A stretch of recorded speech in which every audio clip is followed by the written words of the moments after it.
একটা ছেলে নিজে 17টা 20টা সিম কার্ড চালায়, 20টা মেয়ের সাথে কথা বলে, তার বোন বোরখা ছাড়া যখন বাজারে যায় তার গায়ে লাগে, অন্যায় মনে হয়, অথচ এরা সালাত আদায় করে না, অন্যায় মনে হয় না।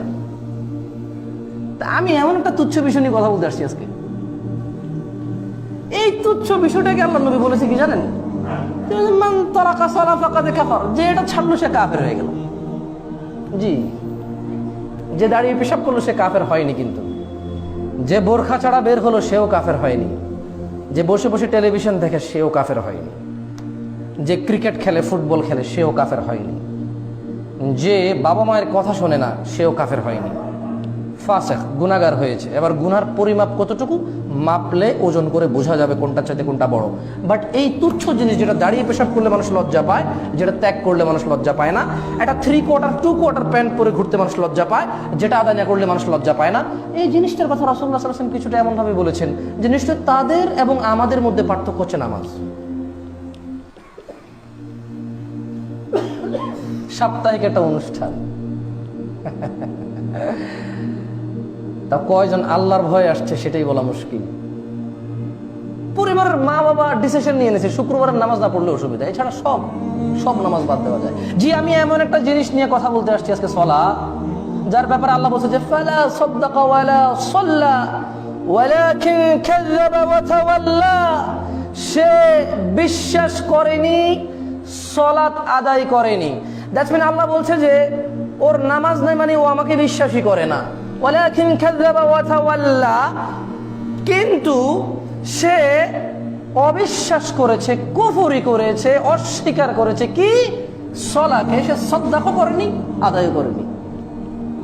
এই তুচ্ছ জিনিসটার কথা বলছি, যেটা ফজরের সময় আমরা সবাই ঘুমিয়ে থাকি, আমাদের বাবা মায়ের কোনো অসুবিধা নাই, রাত 2টা বেজে গেছে, ঘুমাস না কেন রে, 8টায় ক্লাস আছে, যাবে কিভাবে কলেজে স্কুলে, রাত 2টা বেজে গেছে, ফজরে কিভাবে উঠবি রে, 5টা বাজে, এরপর আবার 8টা বাজে ক্লাস, কেউ বলে না। আমি এমন একটা তুচ্ছ বিষয় নিয়ে কথা বলতে আসছি যেটা আমাদের নজরে তুচ্ছ। মা খুবই ভদ্র, নম্র, অত্যন্ত ধার্মিকা, ফজরের সময় ছেলেকে জাগাবে না। কালকে ওর পরীক্ষা ছিল, আজকে 3টা পর্যন্ত পড়ছে, এখন জাগাইলে সকালে পরীক্ষা দিতে যেতে পারবে না। ব্যাপারটা এমন হয়ে গেছে যে গ্যারান্টি এই ছেলে সকাল পর্যন্ত বাঁচবে। ও আল্লাহ, আমাকে এক ভদ্রলোক এসে বললো যে শেখ আমি খুব অসুস্থ, আমার জন্য একটু দোয়া করেন। বললাম কেন, কি দোয়া? বললো যে আমি মনে হয় বাঁচবো না, মরে যাবো। আমি বললাম যে আপনি লিখে দেন, আমি আপনার পরে মরবো, তাহলে দোয়া করি।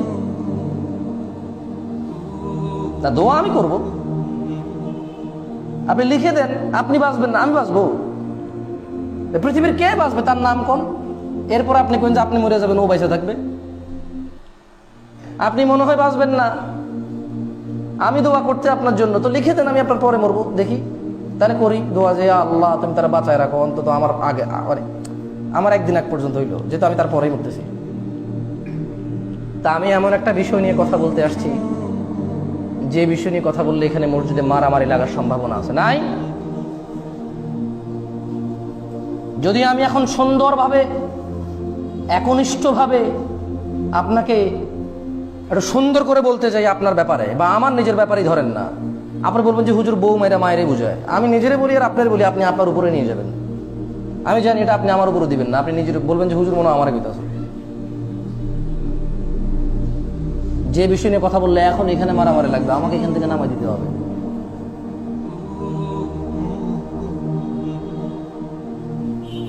তা আমরা স্কুল কলেজ আর টিউশনকে যতটা গুরুত্ব দিয়েছি, আমরা কি সলাকে এতটা গুরুত্ব দিতে পেরেছি? 5 ওয়াক্ত সালাত আদায় করে মা, 5 ওয়াক্ত সালাত আদায় করে বাবা, ছেলেটাও সালাত আদায় করে না, মেয়েটাও সালাত আদায় করে না। আপনি বলেন এই মা আর এই বাবা কি আল্লাহকে ভালোবেসে সালাত আদায় করে, নাকি এদের একটা অভ্যাস, ছোটবেলা তার বাপে তাকে অভ্যাস করেছে, ওইটা কোনটা? আচ্ছা, সালাত কি অভ্যাস নাকি ইবাদত? সালাত অভ্যাস নাকি ইবাদত? তো ইবাদত হলে সালাত কি বাপের উপরে ফরজ, মায়ের উপরে ফরজ, ছেলে সন্তানের উপর না? তাহলে একই ঘর, 5টা মেয়ে, 2টা ছেলে, মায়ে পড়ে বাপে পড়ে, একটা ছেলে সন্তান পড়ে না কেন? ওয়াই? তাহলে তো বুঝা গেল এ বাপের অভ্যাস, এ মায়ের অভ্যাস নামাজ পড়া, আসলে ইবাদত না। ইবাদত হলে তোর বাচ্চাদেরকে করাইতো। ওর বাচ্চা সকাল 7টায় উঠে টিউশনে যেতে পারে, বুঝি 5টায় উঠে মসজিদে যেতে পারে না? কি বলেন আপনি? এটা আমাকে বিশ্বাস করতে বলেন, আমি এটা বিশ্বাস করব? ওর বাচ্চা দিনের 1:30 থেকে 2টার ভিতরে না খাইলে অবস্থা খারাপ হয়ে যায়, রান্না বান্না রেডি হয়, সে ফুটবল খেলে, ক্রিকেট খেলে, জুয়া খেলে, ফেসবুকিং করে, আড্ডায় মেতে থাকে, কিন্তু 2টার ভিতরে ঘরে এসে খাওয়া খায়। ওর বাচ্চা 1:30 বাজে মসজিদে যেতে পারবে না, এটা আপনি আমাকে বিশ্বাস করতে বলেন? আমি এটা বিশ্বাস করতাম। মাগরিবে ওর বাচ্চা যেখানেই থাকো, তুমি মাগরিবে ফেরত আসবা, পড়তে বসবা, ওই বাচ্চা মাগরিবে আসে, পড়তে বসে, পড়ে, সন্ধ্যায় মাগরিবে মসজিদে যেতে পারবে না, তার কষ্ট হয়ে যাবে, সে যায় না। আমি অনেকবার বলছি, আপনি বলেন যে আমি আপনার কথা বিশ্বাস করতে? No, I will not believe you. আমি আপনাকে বিলিভ করবো না। আপনার বাচ্চা আপনাকে শোনে না মানে সে স্কুলে যায়, সে মাদ্রাসায় পড়তে চাইছে, আপনি বলছেন স্কুলে যেতে, সে যায়। সে চাইছিল সায়েন্সে পড়তে, আপনি বলছেন আর্টসে যেতে, সে গেছে আর্টসে। সে বলছে স্কুলে যাবে না, স্কুল কামাই করবে, আপনি বলছেন মোবাইল নিবা নাও, ফুটবল নিবা নাও, জার্সি নিবা নাও, ব্যাডমিন্টনের ব্যাট নিবা নাও, খালার বাড়ি 2 দিন বেড়াইবা যাও, হুন্ডা লাগবে নাও, কলেজে যাও। সে রেগুলার কলেজে যায়। আপনি বলছেন যে সালাত আদায় করার জন্য বলেন, ও শোনে না, আমি এটা বিশ্বাস করতে বলেন? না, I will not believe you. সে আপনার সব কথা শুনে, শুধু বুঝি নামাজ কথা শুনে না। প্রেম করে 3 বছর আপনাকে বলছে মা বিয়ে করবো, আপনি বলছেন যে না বয়স হয়নি, এখন না পরে। সে অনেক জ্বালা যন্ত্রণায় আছে, বাট বিয়ে করেনি, আপনার কথা শুনেছে। আপনি বলছেন যে নামাজে যেতে বলেন, সে শোনে না, আপনি বলতেছেন আমি আপনাকে বিলিভ করতে। আমি বিলিভ করবো? নো, আমি কেন এটা বিশ্বাস করবো? আপনার ছেলে আপনার কথা মতো বিয়ে করে, আপনি না করছেন তাই বিয়ে করেনি, আপনি না করছেন তাই দাড়ি কাটে, আপনি মসজিদে স্কুলে যেতে বলেন স্কুলে যায়, আপনি প্রাইভেটে 8টা বাজে যেতে বলেন 8টা বাজে যায়, আপনি যা বলতেছেন তা করে, চুল ছোট করে কাটতে বলেন চুল ছোট করে কাটে, ও সব কথা শুনে। বুঝি আপনি মসজিদে যেতে বললেও যায় না, এখন বুঝি ওর দোষ? এখন ওর দোষ, বাচ্চার দোষ? এখন আপনার আন্তরিকতার অভাব, এখানে আপনার আপনার আন্তরিকতার অভাব। আপনি যেভাবে মন থেকে চেয়েছেন ওই স্কুলে যাক, মাস্টার হোক, প্রিন্সিপাল হোক, ডাক্তার হোক, ইঞ্জিনিয়ার হোক, সায়েন্টিস্ট হোক, আপনি চান নিশে মুসল্লি হোক। আপনি মনে রাখবেন, বাংলাদেশে না, পৃথিবীতে সূর্য যখন উদয় হয় আর অস্ত হয়, সুবহানাল্লাহ, সালাতের টাইমগুলো এমন একটা সময় যখন কারো কোনো কাজ থাকে না। আপনি দেখেন দুপুরে বিশ্রামের সময়, ওই সময় জোহর। আসরে একটু ফ্রেশ মন মানসিকতা, ওই সময় আসর। মাগরিব শরীরটা একটু স্থিতির হয়ে আসছে, মানে এবার একটু গুটাই নিয়ে আসতে হবে, অন্ধকার নেমে আসছে পৃথিবীতে, সবাই নিজ নিজ গৃহে ঢুকতে হবে, নিজ নিজ অবস্থান গ্রহণ করতে হবে। মাগরিব, ঈশা, এখন একটু ঘুমানোর সময় হয়ে গেছে, ঘুমানোর আগের নামাজ। কিসের আগের নামাজ? ঘুমানোর আগের নামাজ। এখন সবকিছু শেষ করে ফেলতে হবে, খালাস।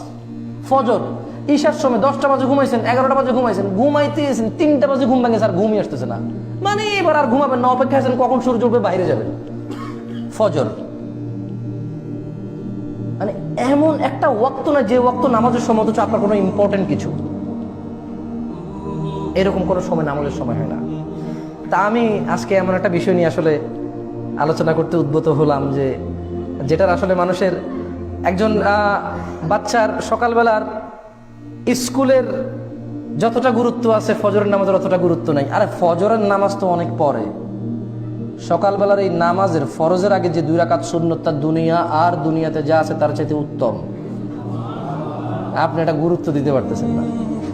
আপনার এই বাচ্চা যদি বিল গেটস হয়ে যায়, জুকারবার্গ হয়ে যায়, কয় লক্ষ বিলিয়ন ডলার কামাবে। এই পৃথিবীর যত মানুষ আছে, সব মানুষের যত সম্পদ আছে, সব মানুষের শুধু ওই সম্পদ না যে সম্পদ সে উপার্জন করছে, যে সম্পদ তার জায়গা জমি। আমি বলতে চাচ্ছি যে মানুষ এখন তার রক্ত বিক্রি করে, কিডনি বিক্রি করে, মোট কথা হলো যত কিছু সম্পদ এই পুরো পৃথিবীতে ইহুদি, নাসারা, মুসলিম আর অন্যান্য অজাতীয়, কোরআনুল কারীমে ইহুদ, নাসারা, মুসলিম এভাবেই তো আসছে নাকি, আর অন্যান্য আরো যা আছে নামে বেনামে, সকল মানুষের সকল সম্পদ যদি এক জায়গায় করা হয়, ফজরের 2 রাকাত সুন্নত শুধু তার থেকে উত্তম না, এই সমস্ত উত্তম জিনিসগুলো যেখানে রাখছে, ওই ধরেন মানুষ বলে না আমও সালাও, আমও গেল সালাও গেল, তার মানে আম আর সালা বিক্রি করে যেটা হবে ওটার চাইতে উত্তম এই 2 রাকাত সালাত। তো আপনি আপনি আপনার বাচ্চাকে উঠাননি কারণ সে স্কুল মিস করবে, এটা আপনার মনে হয়। আপনার ঘরে আগুন লাগলে উঠাতেন না, শোয়া রাখতেন? এ কেমন বাবা মা যে তার বাচ্চাকে নিজ হাতে জাহান্নামে ফেলে? এ কেমন বাবা মা যে তার বাচ্চার অনন্ত জীবন নষ্ট করে এমন একটা জীবনের পিছনে ছোটে, যে জীবন এই বাপই জানে নাকি আগে বাপ মরবে নাকি ছেলে মরবে।